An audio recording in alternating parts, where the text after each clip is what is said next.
And US President Donald Trump wants Russia back in the G7 grouping, in essence offering to mainstream Russia after it was expelled from the grouping in 2014. Now, the problem is that Russia says it's not interested in joining the G7 group. Russia was removed from the G7 group, then known as the G8, after it launched an attack on Georgia in 2008. Trump, however, feels the decision taken by the then Obama administration was a huge mistake that ostracized Russia and in turn led to the Ukraine conflict. I'd love to have him back. I think it was a mistake to throw him out. Look, it's not a question of liking Russia or not liking Russia. It was the G8. And, you know, I said, what are you doing? You guys, all you talk about is Russia, and they should be sitting at the table. I think Putin would love to be back. Russia, however, is not keen on joining the G7, as I mentioned. Kremlin spokesperson Dmitry Peskov says, as much claiming that Russia is more interested in working in the G20 since the G7 has lost its relevance. Harsh words from the Kremlin, given that the G7 is said to stand for the group of 7 most industrialized countries. It includes Canada, France, Germany, Italy, Japan, the United Kingdom and the United States, with the European Union as a non-enumerated member, which means it cannot hold the rotating presidency of the grouping. In contrast, the G20 grouping is spread massively across the globe. Russia's preference for it is understandable here, given that the G20 most importantly includes global economic powerhouse China and a host of emerging economies. The G7 countries together combine a global population of just under 10%, while the G20 nations cover nearly 80% of the world's population. Together, the nations of the G20 account for more than 85% of global economic output and make up around 75% of global exports. In contrast, the economic power of G7 countries has shrunk as larger emerging markets take up a relatively greater share of the world's economy. The G7's relevance has been subject to debate for years now, mainly because it claims to represent the major industrialized countries. China, which has surpassed every economy, but the United States is absent. Officially, Moscow left the group in 2018 and has repeatedly said it does not want to rejoin. Even in his first term, Trump had expressed skepticism about the effectiveness of isolating Russia. His latest comments once again seem to underline that excluding Russia from global discussions aggravates tensions and leads to misunderstandings. And experts say it highlights Trump's pragmatic approach to diplomacy, with a focus on ending conflicts and not differentiating on ideological positions.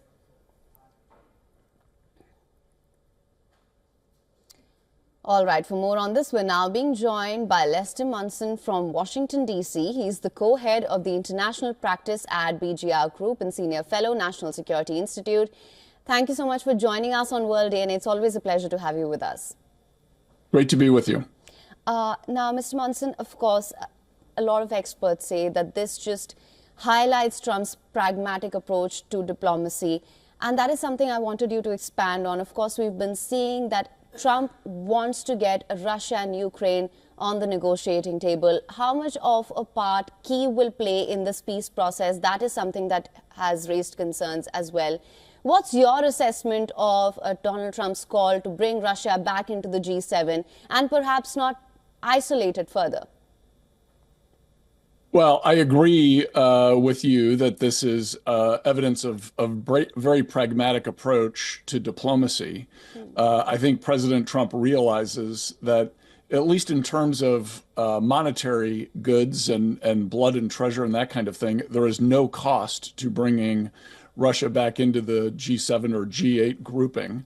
It's a free offer, essentially, that he can give to Vladimir Putin to give him some legitimacy on the world stage. And while the Russians have denied they're interested, I think President Trump is actually correct. Russia would like to be back in the community of nations. I don't think he's saying that he wants them in there without a settlement. I think he's using this also to entice the Russians into an effective negotiation where they can return in some fashion to the international community and be a respectable nation again. So he's really kind of changing the conversation here. He's resetting the boundaries for what the discussion about the future of Ukraine will be, and it could, I don't think it's guaranteed, but it could have a real positive impact on those discussions.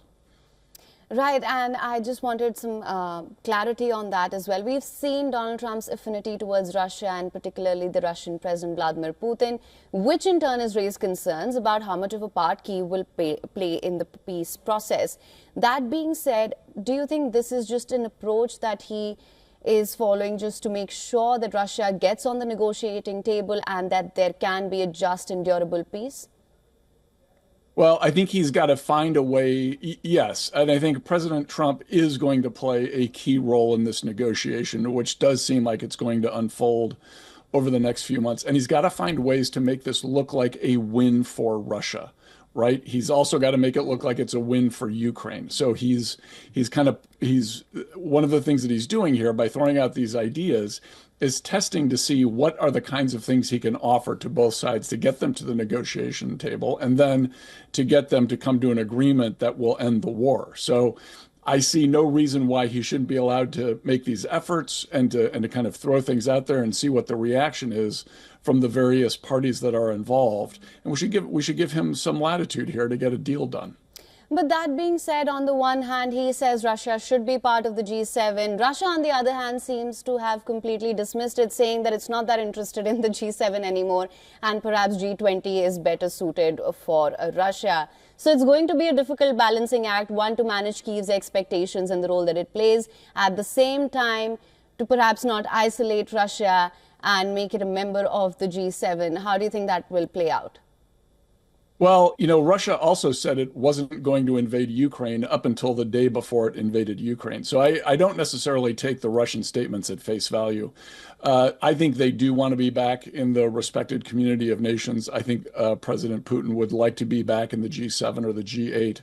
So this is a real thing for him. Whether that's going to bring him to the negotiating table and induce him to make some concessions is another question. But I think this is, respectability on the world stage is something that Russia is interested in, their claims to the contrary notwithstanding. So I think this is actually something smart for President Trump to be pursuing. And again, we should give him some latitude here to explore these issues. All right, Mr. Munson, I hear you. Thank you so much for sharing your insights on this with us on World DNA. Thank you very much. For latest news, download the WION app and subscribe to our YouTube channel.